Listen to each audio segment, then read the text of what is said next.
Hi everyone, ತುಂಬಾ simple ಆಗಿ mushroom curry recipe ಯಾವ ರೀತಿ ಪ್ರಿಪೇರ್ ಮಾಡ್ಕೋಬೇಕು ಅನ್ನೋದನ್ನು ನಿಮ್ಮ ಜೊತೆ ಶೇರ್ ಮಾಡ್ತಾ ಇದ್ದೀನಿ.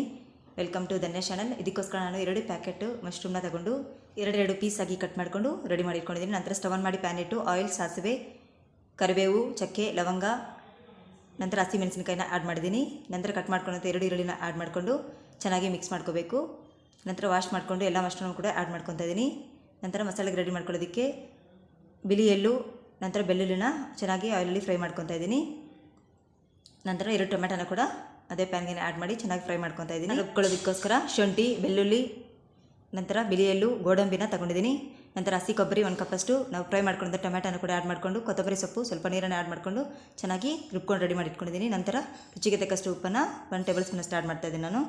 ನಂತರ ರೆಡಿ ಮಾಡ್ಕೊಂಡಿದ್ದ ಮಸಾಲೆನ ಕೂಡ ಆ್ಯಡ್ ಮಾಡಿಕೊಂಡು, ಅರಿಶಿನ ಪುಡಿ 1/4 ಟೀ ಸ್ಪೂನಷ್ಟು ಧನಿಯಾ ಪೌಡರ್ನ ಆ್ಯಡ್ ಮಾಡಿಕೊಂಡು 1 ಗ್ಲಾಸ್ ನೀರನ್ನು ಆ್ಯಡ್ ಮಾಡಿಕೊಂಡು ಒಂದು 10 ನಿಮಿಷ ಚೆನ್ನಾಗಿ ಬೇಯಿಸ್ಕೊಂಡ್ರೆ ಸೂಪರ್ ಆ್ಯಂಡ್ ಟೇಸ್ಟ್ ಆಗಿರೋಂಥ ಮಶ್ರೂಮ್